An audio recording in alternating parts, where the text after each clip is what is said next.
You are listening to Alex Nanlohi Podcast, to know the Lord and to make Him known.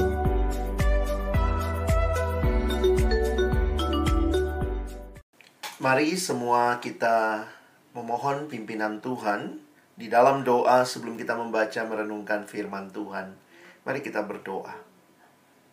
Kami kembali bersyukur kepadamu ya Tuhan, kesempatan seperti ini Tuhan berikan di tengah-tengah kondisi dunia yang mengalami pandemi, di tengah-tengah juga kondisi kami yang tidak bisa bertemu secara fisik, tetapi kasih setiamu memelihara persekutuan kami. Melalui teknologi, Tuhan juga mengumpulkan kami. Tuhan memberikan kepada kami kesempatan untuk bersekutu, kesempatan untuk bertumbuh, dan kami bersyukur atas semua hal ini ya Tuhan. Sore hari ini kami kembali akan belajar kebenaran firman-Mu. Kami mohon ya Tuhan, ketika kami akan membuka firman-Mu, bukalah juga hati kami.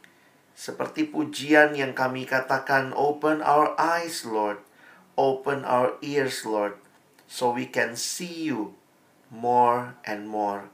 Kami bisa mengenal Engkau lebih lagi, dan kami boleh menjadi remaja-remaja yang hidup sesuai dengan apa yang menjadi rencana Tuhan bagi kami.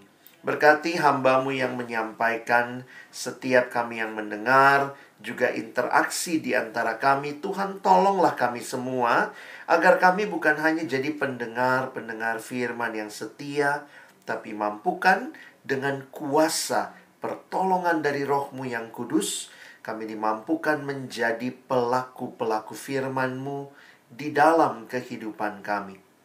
Bersabdalah ya Tuhan, kami umat-Mu sedia mendengarnya dalam satu nama yang kudus, nama yang berkuasa, nama Tuhan kami Yesus Kristus. Kami menyerahkan pemberitaan firman-Mu. Amin. Shalom, selamat sore teman-teman sekalian, adik-adik yang saya kasihi dalam Tuhan Yesus Kristus. Senang sekali sore hari ini boleh sharing firman Tuhan dengan teman-teman semua dari remaja HKBP Menteng, ya. Sore hari ini tema yang diberikan kepada kita adalah tangan kecil yang bermakna. Nah, ini jadi hal yang penting kalau bicara misalnya tentang remaja, tentang orang muda. Seringkali ada yang berpikir, masih muda, masih kecil, tidak ada peranannya ya. Tetapi melalui firman Tuhan hari ini, kita juga mau melihat apa yang Tuhan nyatakan bagi kita ya. Jadi seperti tema ini, tangan kecil yang bermakna. Nah, Abang mulai dengan mengajak kita melihat ya, bahwa apa sih sebenarnya kalau kita bicara hidup yang bermakna. Hidup seperti apa yang kita katakan hidup yang bermakna? Bagi orang Kristen, saya pikir hidup yang bermakna bukan semata-mata berbicara apa yang kita dapat. Misalnya saya dapat uang yang banyak, saya dapat pekerjaan yang baik, saya dapat nilai yang baik. Sebenarnya bukan hanya itu. Bukan sekadar hal-hal yang kita capai di dalam dunia ini. Tetapi makna hidup yang sejati adalah ketika kita mengenal satu-satunya Tuhan dan Juru Selamat dalam hidup kita.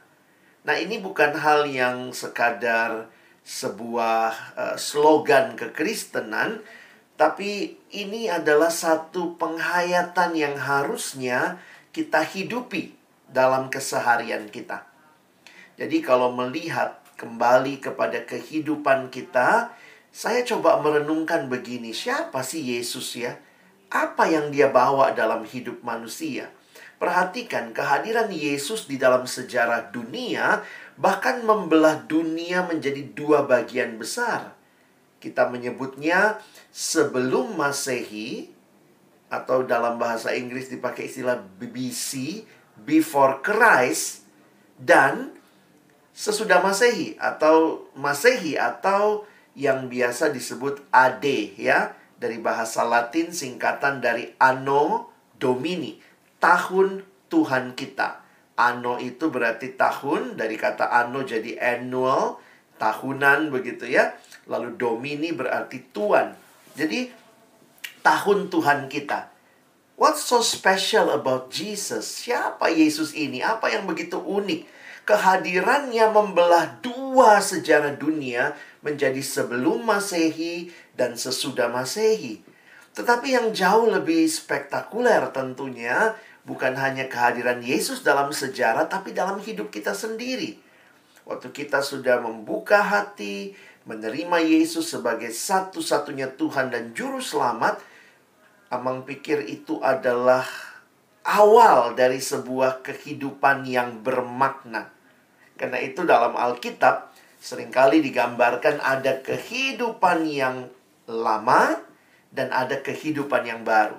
Ya, sama seperti dunia dibelah dua oleh kehadiran Kristus, maka sejarah hidupmu, sejarah hidupku pun dibelah dua melalui satu karya yang luar biasa, yaitu karya Yesus di kayu salib.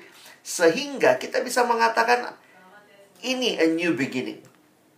This is a new life. Yang lama sudah berlalu, kata Paulus 2 Korintus 5 ayat 17, yang baru sudah datang. Ya, jadi saya melihat bahwa penting sekali kita bicara makna hidup. Pertama-tama bicara bagaimana kehadiran Kristus di hidup kita memberikan kepada kita satu perubahan. Ya. Nah, Amang ingin mengajak kita merenungkan sore hari ini dari bagian firman Tuhan. Ada dua bagian yang Amang pilih buat kita. Yang pertama, kita akan melihat dalam Efesus pasal 5 terlebih dahulu. Dan nanti dalam bagian yang kedua, kita akan melihat di dalam kitab 1 Yohanes. Kita mulai dulu Efesus pasal yang kelima, ayat 8 sampai dengan ayat yang ke-14. Kalau kalian ada kitab suci boleh buka. Kalau tidak juga Amang sudah tulis semua ada di screen di depan kalian. Silakan coba perhatikan ayat ini, saya bacakan bagi kita. Memang dahulu kamu adalah kegelapan, tetapi sekarang kamu adalah terang di dalam Tuhan. Sebab itu hiduplah sebagai anak-anak terang. Karena terang hanya berbuahkan kebaikan dan keadilan dan kebenaran, dan ujilah apa yang berkenan kepada Tuhan. Janganlah turut mengambil bagian dalam perbuatan-perbuatan kegelapan yang tidak berbuahkan apa-apa, tetapi sebaliknya telanjangilah perbuatan-perbuatan itu. Sebab menyebutkan saja pun apa yang dibuat oleh mereka di tempat-tempat tersembunyi telah memalukan. Tetapi segala sesuatu yang sudah ditelanjangi oleh terang itu menjadi nampak, sebab semua yang nampak adalah terang. Itulah sebabnya dikatakan, bangunlah, hai kamu yang tidur, dan bangkitlah dari antara orang mati, dan Kristus akan bercahaya atas kamu. Sedemikian jauh pembacaan firman Tuhan. Berbahagialah kita yang bukan hanya membacanya, tapi merenungkannya, melakukannya, dan juga bahkan membagikannya. Nah, saudara-saudara yang dikasihi dalam Tuhan Yesus Kristus, hidup dalam Kristus itu digambarkan sebagai kehidupan yang baru. Jadi di sini saya pikir penting sekali kita melihat a new beginning yang diberikan ketika kita percaya pada Kristus. Bukan lagi hidup bermain-main dengan dosa, hidup yang lama, tapi sekarang kita ada dalam hidup yang baru bersama dengan Kristus. Ada identitas yang baru, a new identity, dan yang menarik identitas itu terkait dengan Tuhan kita. Di dalam bagian lain, Yesus berkata misalnya di Injil Yohanes pasal 1 ayat 12, tapi setiap orang yang menerimanya, maksud saya penulis Injil Yohanes ya menuliskan, tetapi setiap orang yang menerimanya, berarti menerima Yesus, diberinya kuasa supaya menjadi anak-anak Allah. Jadi menarik sekali setelah kita terima Yesus, identitas kita baru, ini terkait dengan Allah kita. Nah, itu yang Paulus katakan dalam ayat yang kita baca tadi. Coba kita lihat ya. Di dalam ayat 8 sampai 14, Amang tulis di sini bahwa sebenarnya penghayatan ini terkait dengan Allah sendiri yang adalah terang. Kalau Allah adalah terang, bagaimana identitas kita yang terkait dengan Allah yang adalah terang? Maka ayat yang sama mengatakan hiduplah sebagai anak-anak terang. Dan bagaimana kondisi sebelumnya? Ya, kondisi kita sedang hidup di dalam kegelapan. Bahkan dunia di mana kita hidup pun masih ada di dalam kegelapan. Perhatikan ayat-ayat tadi ya, kita coba, karena ini PA, yuk kita pendalaman Alkitabnya yang kita lihat ya. Kita lihat ayatnya tadi. Amang tadi mulai dari ayat yang ke-8 ya. Perhatikan. Memang dahulu kamu adalah kegelapan. Ini kata Paulus kepada jemaat Efesus yang dulu hidupnya hidup lama dalam dosa. Dosa digambarkan di dalam kegelapan. Tetapi, wah ini menarik ya. Kata tetapi menjadi kontras yang membedakan. Bukan masalah dulu, memang kamu dulu, tapi kamu dulu kegelapan. Tetapi sekarang, kamu adalah terang di dalam Tuhan. Sebab itu hiduplah sebagai anak-anak terang. Dan lihat konsekuensinya. Karena terang, jadi sifatnya terang itu berbuahkan kebaikan, dan keadilan, dan kebenaran. Dan ujilah apa yang berkenan kepada Tuhan. Ayat 11, janganlah turut mengambil bagian dalam perbuatan-perbuatan kegelapan. Bedanya apa? Kalau terang berbuahkan kebaikan, keadilan, kebenaran, maka kegelapan tidak berbuahkan apa-apa. Wah, ingat itu ya, kontras sekali. Tetapi sebaliknya, tugas kita apa? Telanjangilah perbuatan-perbuatan itu. Jadi, kita diminta untuk menelanjangi perbuatan-perbuatan itu. Dan ayat yang selanjutnya mengingatkan kita bahwa ini bukan masalah kelakuan semata, tapi bahkan ayat 12, sebab menyebutkan saja pun apa yang dibuat oleh mereka di tempat-tempat tersembunyi telah memalukan. Jadi boro-boro melakukan, menyebutkan aja jangan begitu ya. Karena itu menunjukkan persetujuan kita mungkin terhadap hal tersebut. Makanya Paulus katakan jangan. Ayat 13, tetapi. Jadi kalau teman-teman remaja perhatikan selalu muncul kata begini, tetapi. Jadi ada satu kontras yang diberikan. Dulu kamu seperti ini, sekarang tetapi kamu begini. Nah itu cara Paulus menjelaskan di dalam ayat-ayat ini. Perhatikan ayat 13. Tetapi segala sesuatu yang sudah ditelanjangi oleh terang itu menjadi nampak, sebab semua yang nampak adalah terang. Lalu Paulus mengutip satu perkataannya di ayat 14 ini. Itulah sebabnya dikatakan, bangunlah, hai kamu yang tidur, dan bangkitlah dari antara orang mati, dan Kristus akan bercahaya atas kamu. Nah, teman-teman remaja yang dikasihi Tuhan, memang ingin kita mengerti bahwa benar-benar ini kontras ya.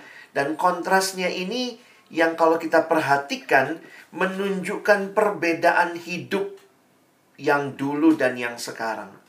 Jadi kalau kita pikir-pikir ya, sesuai dengan tujuan kita sore ini, apa sih kebaikan Tuhan yang luar biasa dalam hidup kita? Tuhan membawa kita keluar dari kegelapan dan masuk ke dalam terang. Saya pikir itu kebaikan Tuhan yang luar biasa yang tidak bisa diberikan oleh siapapun di dalam dunia ini. Kalau kita tahu manusia sudah jatuh dalam dosa, Roma 6 mengatakan ayat 23a, upah dosa adalah maut. Maka kita tahu tidak ada satu manusia pun bisa menyelamatkan diri. Karena itu Yesus datang. Sebentar lagi kita mau Natal ini ya. Kita tahu bahwa Natal menjadi tanda manusia tidak dapat menyelamatkan dirinya sendiri. Kalau kita bisa menyelamatkan diri kita, Yesus nggak perlu datang. Kita nggak butuh juru selamat. Tapi karena kita tidak sanggup menyelamatkan diri kita, kita butuh juru selamat. Karena itu kehadiran Yesus di hidup kita menjadi satu tanda yang sangat-sangat luar biasa. Bahwa Allah begitu baik, peduli dengan apa yang menjadi pergumulan kita. Dan Allah memberikan anaknya menggantikan kita sehingga kita selamat melalui karya Kristus.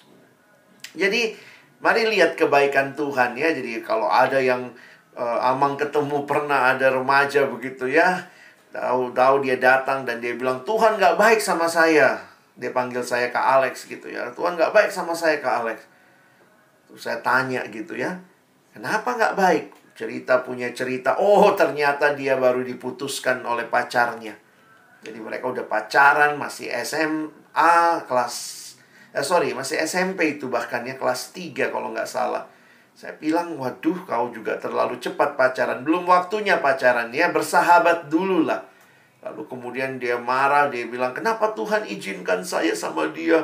Kenapa saya udah sayang banget sama dia? Ini anak memang kurang perhatian dari orang tua. Jadi akhirnya dia carinya, dapatnya dari pacar begitu. Tapi kemudian dia ditinggalkan, dia seorang perempuan. Dan kemudian kalimatnya langsung menyimpulkan apa? Tuhan gak baik sama saya. Waduh. Saya bilang, wow. Saya tanya, Amang tanya sama dia, berapa umurmu? Dia bilang berapa waktu itu? 14 atau 15. Saya bilang, ingat loh, 15 tahun Tuhan sudah baik sama kamu. Ini ada satu peristiwa yang kamu alami, langsung kau bilang Tuhan gak baik. Wah, kebangetan kamu. Ketika kamu bahkan sudah diselamatkan dari kematian kekal, dari maut, dari kegelapan, harusnya kau bisa melihat, terima kasih Tuhan. Ini anugerah yang luar biasa. Jangan pernah mengukur kebaikan Tuhan hanya berdasarkan apa yang kita alami. Karena kebaikan Tuhan sebenarnya melampaui apa yang kita alami. Dan Tuhan bahkan sudah memberikan anaknya. Sehingga kita Roma mengatakan kalau anaknya saja dia kasih, masa yang lain Tuhan gak kasih? Kalau memang itu kita butuhkan. Jadi saya makin menghayati betapa baiknya Tuhan itu kepada kita. Dengan melihat karyanya di kayu salib. Saya pikir tidak kebetulan gereja memilih salib menjadi lambang gereja. Ada banyak lambang bisa kita pilih ya. Kira-kira abad ke-5 gereja kemudian sepakat begitu ya, memilih salib jadi lambangnya. Kalau lihat kan bisa aja ada palungan ya. Yesus juga orang tuanya kan tukang kayu ya. Kenapa nggak lambangnya gereja gergaji begitu ya? Karena Yesusnya tukang kayu. Tidak. Kita lihat lambang gereja adalah salib. Karena di kayu salib lah kita melihat puncak dari karya Yesus. Yesus tidak datang ke dalam dunia untuk studi tour, studi banding, lihat-lihat, udah bosan di surga, main-main ke bumi.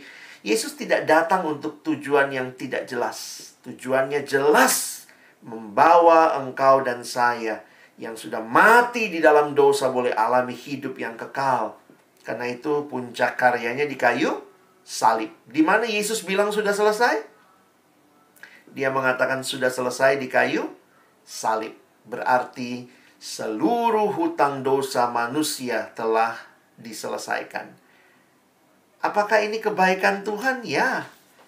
Saya harap kita tidak mengukur sekadar saya dapat ini atau nggak dapat ini, Tuhan jadi baik atau tidak baik ya. Jadi teman-teman, mari kita mengerti bagaimana karya Tuhan buat hidup kita. Nah, sekarang kalau kita perhatikan dari ayat-ayat yang kita baca, maka ada kontras yang harus terjadi. Ada hidup yang harus berubah. Hidup yang tidak lagi sama dengan dunia yang dalam kegelapan, tapi hidup yang berbeda dengan dunia. Dare to be different. Ada gambar ikan di situ ya. Sebenarnya Amang selalu ingat ada ilustrasi tentang ikan ya. Ada yang bilang begini, ikan itu katanya ya, ada dua ilustrasi. Yang pertama itu, ikan itu selama hidup. Nah, ikan yang hidup itu selama hidupnya akan berenang melawan arus. Jadi sebenarnya cuma ikan mati itu ya yang ikut arus. Ikan yang hidup sepanjang atau seumur hidupnya itu kalau berenang dia melawan arus. Itu yang pertama. Jadi ini mengingatkan kita juga ya bahwa mari punya hidup yang tidak mesti sama dengan dunia. Kalau dunia temanmu nyontek semua.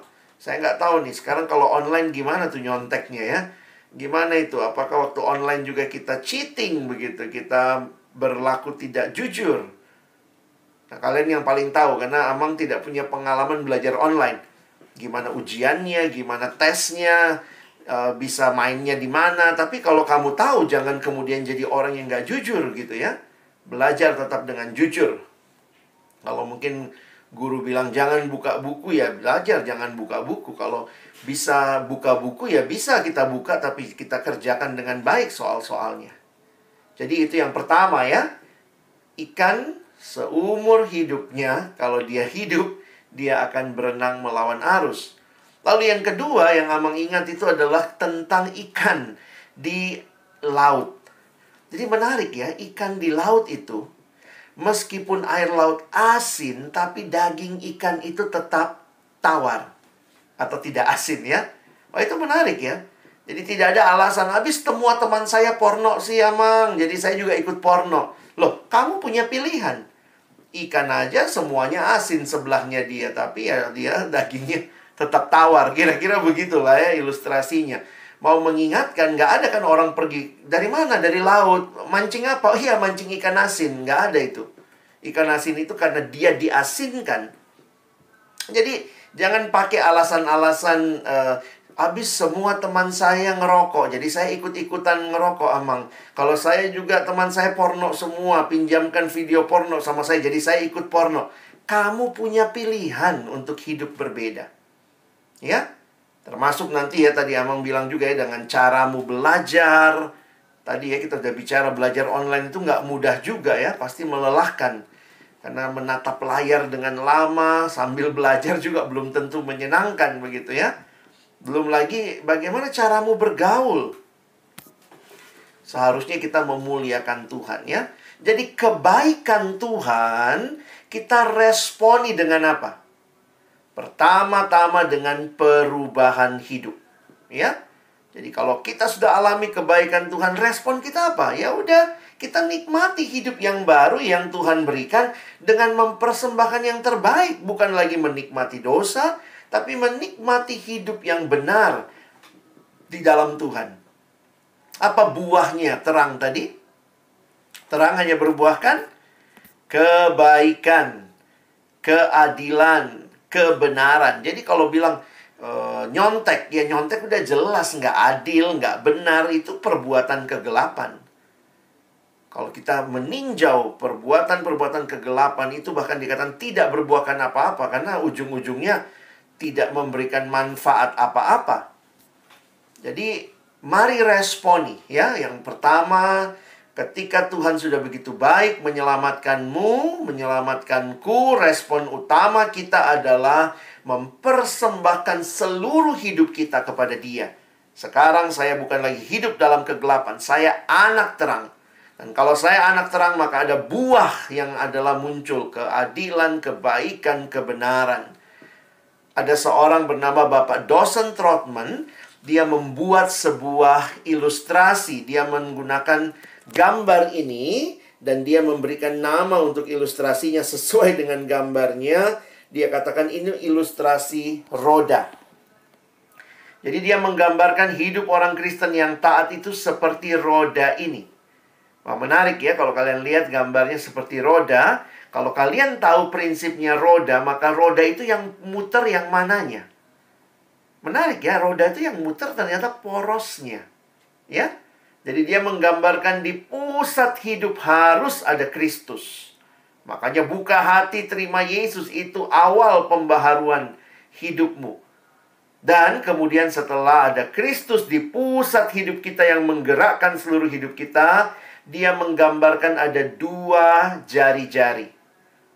Satu jari-jari yang vertikal itu hubungan dengan Allah. Dan satunya lagi jari-jari yang horizontal, hubungan dengan sesama. Hubungan dengan Allah, saya bicara sama Tuhan, namanya doa. Betul ya? Iya dong, saya bicara sama Tuhan itu doa. Tuhan bicara sama saya melalui firman Tuhan, Alkitab. Makanya dari kita sekolah minggu, lagu yang kita biasanya ingat adalah baca kitab suci, doa tiap hari kalau mau tumbuh. Jadi orang yang kenal Yesus akan rindu berelasi dengan Dia. Ya, secara vertikal saya bicara sama Tuhan dalam doa, Tuhan bicara kepada saya melalui firman. Tapi bukan hanya itu, perhatikan yang kedua, jari-jari yang horizontal. Hubungan dengan sesama. Siapakah sesama? Bapak dosen Trotman membagi dua lagi. Sesama orang percaya ke dalam, kita harus rajin bersekutu. Dan keluar dengan mereka yang belum percaya. Bagian kita adalah bersaksi. Jadi, ke dalam bersekutu, keluar bersaksi. Makanya kita juga bersyukur. Di dalam gereja ada persekutuan, ada ibadah seperti yang teman-teman nikmati, ada remaja. Ada kategori remaja yang bisa menjadi tempat kita bersekutu. Kita sama-sama berkumpul, kita boleh dibina, kita boleh makin bertumbuh dalam Tuhan. Tapi kita juga diminta untuk bersaksi. Jadi ini hal yang menarik juga yang harus kita pikirkan. Bagaimana kita juga boleh hadir di tengah dunia menjadi berkat bagi orang lain. Nah, itulah bagian kedua yang Amang mau bahas dari 1 Yohanes 4 ayat 11 dan 12. Dengarkan kalimat saya tadi. Kalau saya sudah alami kebaikan Tuhan, maka pertama yang terutama hidup saya berubah. Tapi kalau saya juga sudah alami kebaikan Tuhan, bagaimana? Bukan hanya ke dalam hidup saya berubah, tapi juga kita punya dampak bagi sesama kita. Ingat, kita tidak hidup sendiri. Kita hidup di tengah keluarga. Ada papa, ada mama. Kita punya mungkin ada opung sama-sama dengan kita. Ada kakak, ada adik. Lalu di lingkungan kita punya sekolah. Ada guru, ada teman. Lalu di gereja kita punya pembimbing, kakak-kakak rohani. Kita punya teman-teman. Kita punya amang pendeta. Sebenarnya kita juga harus berpikir bagaimana kita hadir di dalam dunia ini. Mengalami kebaikan Tuhan tidak pernah berhenti hanya pada diri kita sendiri. Perhatikan ayat ini, 1 Yohanes 4 ayat 11 dan 12. Kalimat yang disampaikan Rasul Yohanes, saudara-saudaraku yang kekasih, jikalau Allah sedemikian mengasihi kita, kita sangat dikasihi oleh Allah, Allah sudah sangat baik sama kita, lihat responnya. Maka haruslah kita juga saling mengasihi. Lalu Rasul Yohanes memberikan logika sederhana. Tidak ada seorang pun yang pernah melihat Allah. Jika kita saling mengasihi, Allah tetap di dalam kita dan kasihnya sempurna di dalam kita. Kalau kita lanjutkan lagi ayat-ayat di bawahnya, dia mau mengatakan sebenarnya dengan kalimat sederhana begini. Jangan bilang mengasihi Allah, karena Allah nggak kelihatan. Tapi belajarlah mengasihi Allah dengan mengasihi sesama. Karena Tuhan pun memberikan perintah bagi kita untuk saling mengasihi. Jadi ingat, alami kebaikan Allah, pertama, responnya hidupmu berubah. Tapi alami kebaikan Allah yang kedua, responnya jadi berkat. Jadi orang yang mengasihi sesama.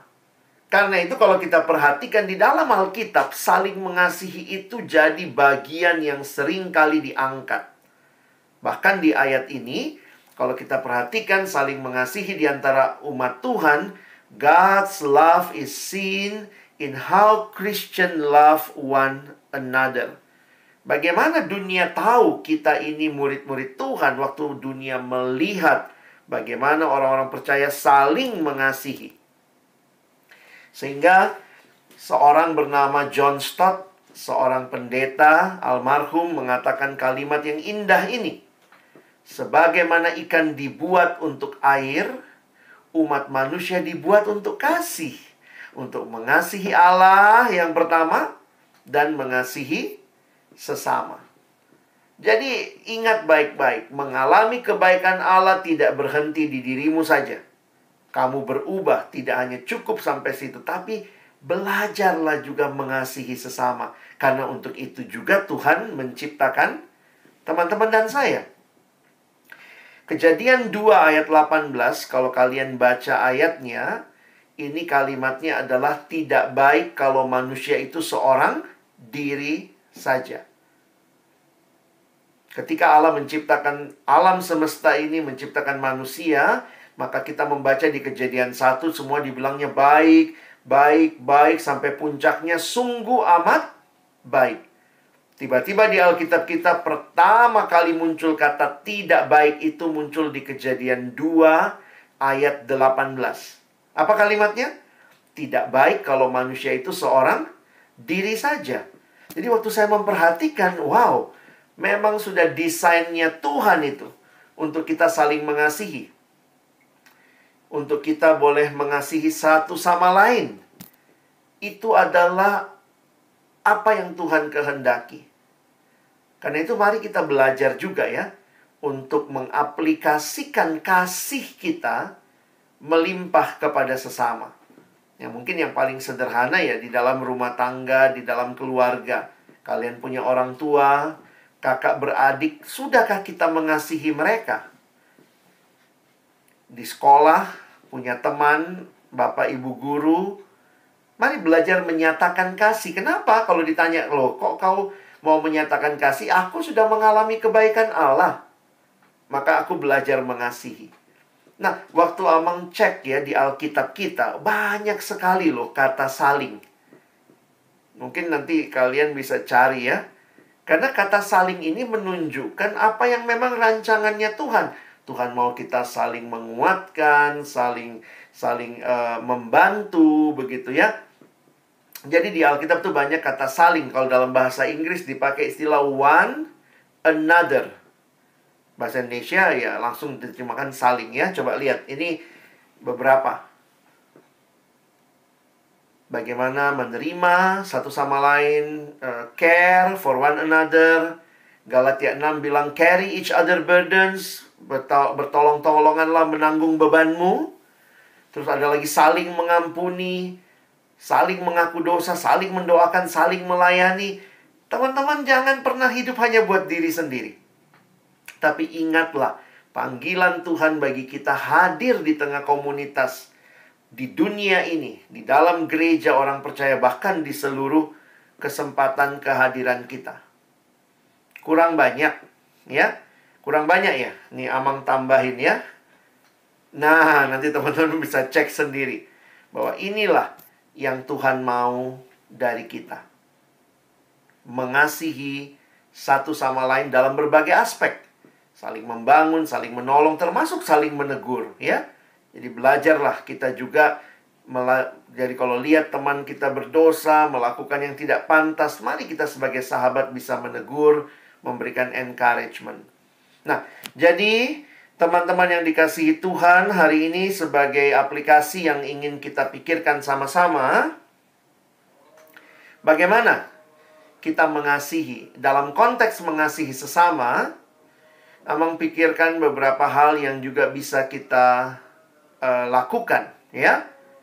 Pertama, milikilah kasih yang aktif dan inisiatif, peka melihat kebutuhan orang lain. Nah, ini jangan berpikir, oh nanti sama pengemis, nanti sama orang yang ada di jalanan. Kadang-kadang kita tuh begitu gampang peka sama kebutuhan orang yang ada di luar kita, yang jauh dari kita. Tapi jangan-jangan ada kebutuhan dari orang-orang yang ada di rumahmu. Bagaimana, mungkin pakai tema hari ini ya, bagaimana tanganmu yang kecil bisa juga menjadi cara Tuhan menolong orang lain, memberkati orang lain. Kalau lihat di rumah mungkin mama sudah capek, sudah banyak kerjaan juga dari pagi. Kadang-kadang kan jadi anak itu rasanya ya udahlah, ini udah urusannya orang tua, siapa suruh mau jadi orang tua begitu ya. Apakah kita peka melihat kebutuhan orang lain? Kita stres di rumah. Oh, jangan pikir cuman kamu yang stres. Mungkin kalau kamu punya abang, punya adik, punya kakak, mereka juga mungkin lagi stres gitu ya. Kenapa? Waduh, ini belajarnya online, tugasnya numpuk. Kadang-kadang kita bisa begitu gampang mengatakan kebutuhanku yang paling utama, bodoh amat kebutuhanmu. Harusnya kalau kita alami kebaikan Tuhan, kita jadi makin mirip Tuhan ya. Kan Kristus jadi pusat ya. Harusnya makin mirip Yesus gitu. Belajar rendah hati, belajar menolong, peka lihat kebutuhan orang. Bukan hanya menuntut kebutuhanmu sendiri, kebutuhan kita sendiri yang harus dipenuhi. Ya, miliki kasih yang aktif, yang inisiatif ya, untuk melihat kebutuhan. Lalu kalau dalam konteks yang lebih luas, bagaimana menolong?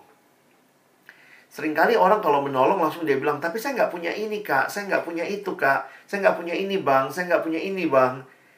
Tuhan kan nggak pernah minta yang kamu nggak punya. Bagaimana kita menolong? Ya, lakukan apa yang kita bisa, begitu. Amang terkesan beberapa tahun yang lalu memimpin sebuah retret di luar kota, di Sulawesi. Dan saya ketemu dengan satu anak SMA, kelas, dia waktu itu ya kelas 12 ya. Dan kenapa saya bilang saya terkesan? Karena setelah kami ngobrol-ngobrol, dia nanya sama saya juga kaget waktu itu. Dia nanya, dia tanya sama saya, Kak Alex punya line nggak? Ya. Terus dia bilang, mau ikut line group saya nggak? Saya bingung, line group apa gitu ya. Ternyata dia punya line group, dia buat waktu itu. Dan line grupnya itu ternyata waktu saya masuk juga ya, isinya tuh sudah 4.000 orang teman-teman. Saya kaget gitu ya. Wow, kalau line kan juga gimana gitu ya. Mungkin dia buat di line group 4.000 orang, maksudnya kenapa saya terkesan? Saya bilang, apa tujuanmu buat line group ini? Dia cuma bilang begini, saya buat dari kelas 11. Jadi waktu saya ketemu dia udah 1 tahun. Dia bilang, setiap pagi saya hanya sharing aja apa firman Tuhan yang berkesan buat saya sharing di situ. Beberapa kali dia dapat kutipan, dapat gambar, dia kadang-kadang posting. Dia bilang, saya cuma ingin jadi berkat kak buat orang lain. Dan bersyukur, dia bilang beberapa orang kemudian jadi chatting pribadi sama dia gitu ya. Lalu kemudian ada yang bahkan cerita masalah rumah tangga sama dia. Dan mereka nggak tahu bahwa pengelola, admin dari line group, saya lupa nama line grupnya ya, waktu itu saya soalnya udah gak pakai line gitu ya, ternyata adalah seorang anak SMA kelas 12. Dia hanya ingin jadi berkat dari apa yang dia punya. Kadang-kadang kita merasa ya, kalau bicara tangan kan sekarang anak remaja sekarang ya paling jago pakai tangan ya. Bikin akun apa, bikin update status apa, bikin TikTok, itu kan semua pakai tangan ya. Tangan kita pakai buat apa ya? Lalu kadang kita pikir, wah nanti deh kalau saya besar, punya uang banyak, nanti saya bikin startup, nanti saya... Tapi itu semua nanti. Mungkin nggak usah pikirin yang nanti dulu. Yang sekarang juga yang bisa kita lakukan apa? Ya? Dan akhirnya kita belajar bersyukur untuk apa yang kita miliki. Dan belajar nggak egois ya. Belajar untuk berbagi dengan orang lain. Jadi, Amang ingin menutup dengan kesimpulan ini ya. Sekali lagi kalau engkau alami kebaikan Tuhan, maka ingat, pertama dan terutama hidupmu berubah. Hidupmu tidak lagi dalam dosa, tidak lagi dalam kegelapan. Tapi bukan hanya itu. Waktu engkau sudah alami kebaikan Tuhan, ingatlah ada orang-orang di sekitarmu juga yang Tuhan hadirkan untuk engkau boleh jadi berkat buat mereka. Pikirkan bagaimana kamu bisa memberkati mereka dengan apa yang Tuhan berikan. Bukan dengan apa yang kamu nggak punya, tapi apa yang kamu punya. Mungkin ya kamu punyanya IG ya, bikin status yang memberkati orang lain. Kamu punyanya WhatsApp, bikin WhatsApp story yang mungkin juga bisa memberkati orang. Kamu punya Line, bikin sesuatu. Jadi kamu akhirnya bukan menjadi orang yang cuma menggunakan semua itu, tetapi kamu pun jadi alat Tuhan membagikan kasih Tuhan bagi dunia ini. Saya tutup dengan ilustrasi ini atau kalimat-kalimat ini. Ada bapak gereja namanya Santo Agustinus. Salah satu bapak gereja yang terkenal, Santo Agustinus, satu waktu ditanya, bagaimana bentuk dan rupa kasih itu? Lalu Agustinus menjawab, kasih memiliki tangan untuk menolong orang lain. Kasih memiliki kaki untuk menghampiri mereka yang miskin. Kasih memiliki mata untuk melihat kebutuhan-kebutuhan orang lain. Kasih memiliki telinga untuk mendengar rintihan mereka yang menderita. Demikianlah rupa kasih.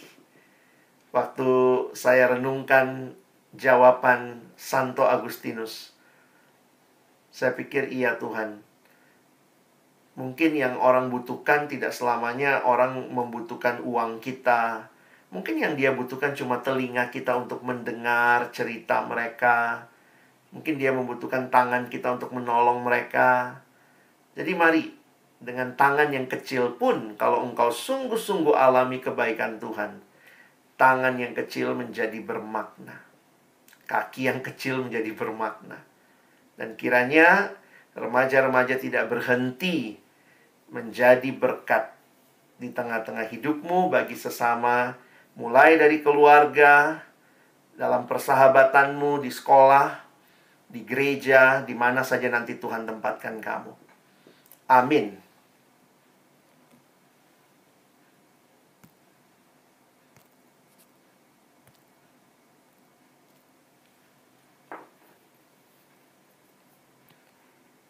Bapa di dalam surga, terima kasih untuk firman-Mu yang mengingatkan kami akan kebaikan Tuhan yang luar biasa bagi hidup kami dan bagaimana kami meresponinya. Biarlah sebagai remaja-remaja yang mengalami kebaikan Tuhan, karya Tuhan, kami pun boleh mempersembahkan hidup yang baru kepada Tuhan dan juga hidup yang boleh jadi berkat bagi sesama.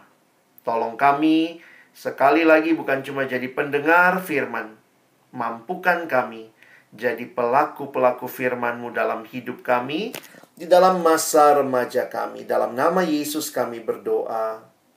Amin.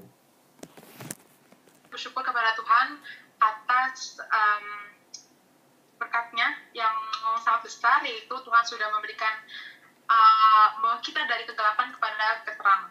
Dan dengan begitu, respon kita adalah kita harus hidup berbeda dengan dunia ini, kita harus menikmati hidup yang benar dalam Tuhan, dan juga menjadi berkat. Yaitu aplikasinya dengan meditasi yang aktif, kita selalu bersyukur atas apa yang kita miliki dan kita memberikan kepada orang lain. Oke, teman-teman. Silakan, Clarence.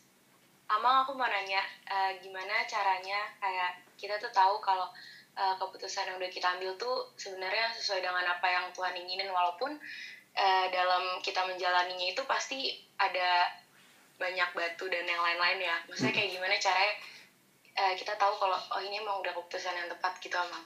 Kira-kira gitu. Makasih pertanyaannya. Ada kutipan yang berkesan buat saya ya. Banyak orang mau tahu kehendak Tuhan, termasuk anak remaja mau tahu kehendak Tuhan. Tapi kalimatnya begini, jangan mimpi tahu kehendak Tuhan dengan Alkitab yang tertutup. Kau nggak pernah baca Alkitab, nggak pernah buka, padahal disitulah kehendak Tuhan. Jadi yang pertama dan terutama adalah relasi dengan Tuhan itu dinyatakan dengan Tuhan memberikan firman dan kita harusnya hidup di dalam firman itu. Jadi saya pikir itu yang Tuhan berikan, firman Tuhan untuk menuntun kita. Jadi dari mana kita tahu ini kehendak Tuhan atau bukan? Ya kita lihat apakah prinsip firmannya sesuai atau tidak. Prinsipnya apa? Apakah itu memuliakan Tuhan? Apakah itu jadi berkat atau jadi batu sandungan buat sesama? Apakah itu mengikat kita dalam dosa? Jadi ini perlu kita tanya gitu ya. Perlu kita uji. Nah, tapi yang kedua, kita juga harusnya melihat pentingnya komunitas yang bisa menolong, memberikan pertimbangan kepada kita. Makanya saya pikir penting seperti komunitas remaja ini, kalian ada pembimbing juga, kakak-kakak yang bisa kalian tanyakan, mereka yang lebih dewasa secara rohani. Jadi seringkali kan kita bingung, aduh bener nggak ya? Atau ini gimana ya? Nah, maka kita bisa minta pertimbangan. Walaupun tetap akhirnya yang ambil keputusan kamu sendiri. Tapi seperti kata Amsal, rancangan terlaksana kalau banyak pertimbangan. Jadi maksudnya minta pertimbangan dari orang-orang yang lebih dewasa, yang tentunya mungkin sudah mengalami apa yang sedang kamu tanyakan. Lalu yang ketiga, percayalah bahwa waktu kalian menjalaninya, ya itu sesuatu yang ya Tuhan berikan keyakinan di hati dan Tuhan juga buka jalan. Saya pikir juga itu salah satu tanda bahwa memang itu yang Tuhan kehendaki. Tentu tidak berarti selamanya Tuhan buka jalan itu berarti mudah jalannya. Kadang-kadang nggak juga. Ya, seperti yang tadi dikatakan, gimana nih kalau semua menentang kita? Tapi balik lagi, kalau semua menentang kita tapi kamu tahu itu yang benar.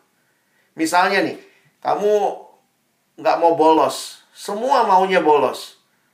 Kan kayaknya kamu sendiri melawan seluruh dunia gitu ya.